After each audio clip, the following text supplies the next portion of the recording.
hadda markuu nairobi tegey nairobi intaanan bal u gudbinin idaacadda b b c somal b b c maray waraysa kuwa kalena waa ay waraysteen oo arrintan iyo laga weydiinaya wuxuu yidhi waxaa la yaab leh xataa takfiirkooda iyagoo isdifaacaya ma qarin karaan markii la weydiiye waa kee buu yidhi anigu suufiyada aan jumlo iyo duuduub ahaan aan u gaalaysiiyey marka jumlo iyo duuduub dimni ahaan buu wuxuu qiranaya inuu tafsiil ahaan u gaalaysiiyo marka waxaa fiicnaa in la yidhaahdo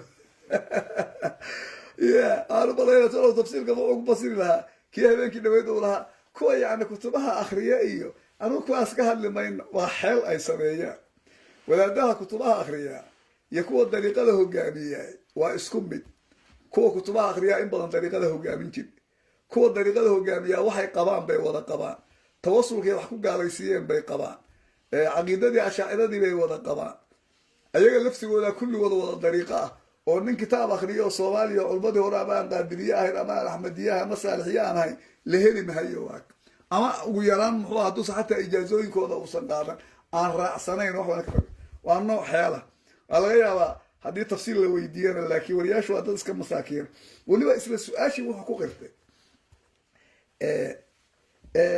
xaggee baan anigu ku idhi muxuu ahaa dhammaantood waa wada gaalo dhammaantood isagoo isdifaacahaya mid kuwii hay-ada ka mid ahoo isaguna kuwa difaacahaya ka mid ahaa weliba wadaadkii somo isxigaan isaguna in takfiir jiro walaba u dabca inuu ta'wiiliyo muxuu ahaa gaalnimo weyn loogama laftigiisa waa qarin kari waaya isagii buu difaacahaya oo kale ka daroo dibi dhalo markuu hadda yimid nairobi muxuu yidhi waa kale waxyaalaha hadda soo kordhay waxaa ka mid ah in muxuu ahaa maba moodayn buu yidhi dad tawxiidkiiba gaarayba inay maanta muqdisho dad fara badan oo tawxiidkiiba uusanba gaarinba inay joogaan wargiisi dambe dacwadii mubaarakadahay tawxiidkaa waa ka hadli doonaayo tawxiidkaasi kii ilaahayna ma aha kii nebi maxamed uu sheegana ma aha kii saxaabada iyo salafka iyo culum oo dhan soo guuriyeen ma aha tawxiidka uu sheegayaa waa tawxiidu salaafihi ibnu taymiya wey cid uga horreysa aanay jirinin si weyn baan u caddayn doonaa haddii ilaha yidhaahdo ku talagalnay wakhtiyaal dambe oo soo socda haddana qadiyadan owgeed meelo qaarkood waxbaa ka taaban doonaa waaya marka waa nimanka xaalkoodu meeshaa marahayo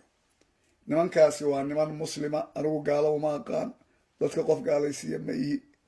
ahlu sunna waljamaaca dadka ma gaalaysiiyaanoo gaalnimadooda kuma degdegaan ilaa annaga waxaana hor yaalla wixii nabigu calayhi salaatu wasalaam uu sheegay nabigu calayhi salaatu wasalaam wuxuu yidhi xadiidkii bukhaari man sallaa salaatana wastaqbala qiblatana wa akala dabiixatana fadalika lahu maa lana wamaa calayna marna nabigu wuxuu fadalika almuslim alladii lahu dimat llahi wa dimatu rasuulihi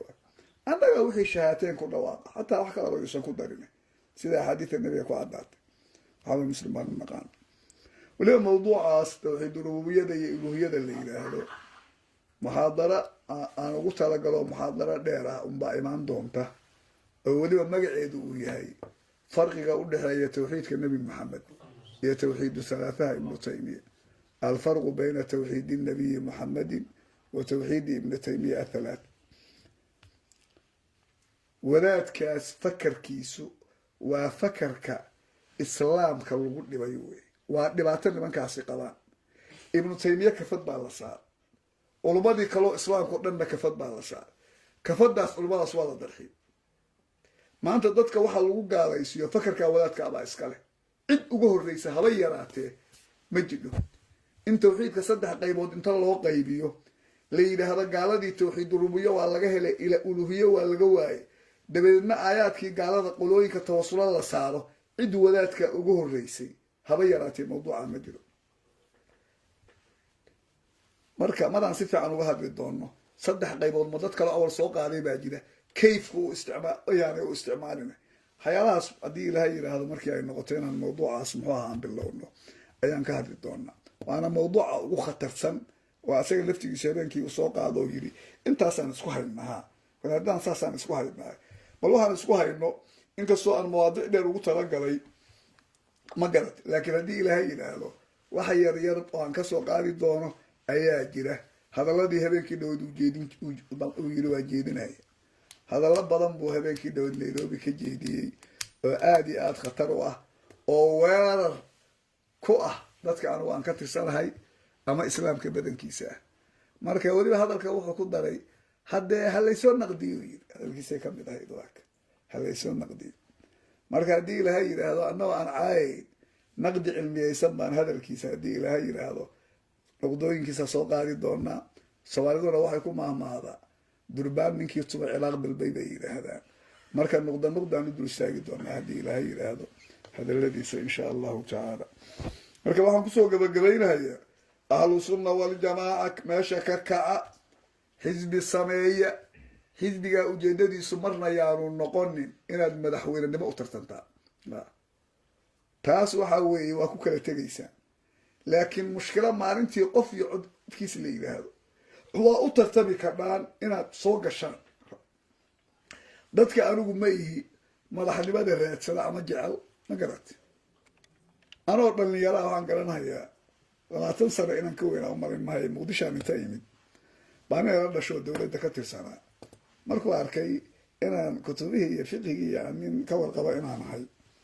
buu aan ogeyn buu wuxuu isoo qalqaariyay qaalinimo magaalada muqdisho iga soo qalqaarinaya isagoo waraaqdii wada oo loo soo ogolaaday ragga waxbarashada meelaha qaarkood adugu gobollada markuu joogay iyo madax ka aha ayuu ahaa waa diida waxaan yidhi noqon mahaya haddaan marka hadda noqonahayo markaan hadalkaan jeedinayo dadku yaanay moodine iyo nin madaxnimo u socda anugu madaxnimada uma socdo siyaasadna uma socdo awoodeedna malihi laakiin waxaan rabaa dadka inaan wax u sheego ma garat weligayna yowman maa arrin mas-uuliyadeed iyo arrin dowladeed iyo arrin ololeynteed midna ima soo marin mana ka qayb qaadan ma garat laakiin waxaan u malaynayaa doorasho aan ka qayb qaatay waxaa laga arkaa kuwa waddanka meeshaan ka dhacay ayagana marka waxaa igu khasbay inaan ka qayb qaato dadkaa dad soomaaliya ahaayeen bacdamaa waddan gaala aan joogno bal meelihii waddanka ama gobolka laga maamulahayay qof soomaaliya inuu meeshaa joogo wax unbuu soomaalida u qaban karaa waa dhibaatooyinka iyo balaayada la damacsan yahay wax unbuu soomaalida u qaban karaa marka dan siyaasadeed oo anigu aan leeyahay ma laakiin danta aan ahlu sunna kula talinayo waxaa weeye dhibaatadaani caalamkao dhanna waa haysataa soomaaliyana waa haysataa haddii xaaladdu sidaan ku socoto oo nimankaa awal xoog bay damceena maanta siyaasad weliba nimankaa ictisaam lagu magacaabo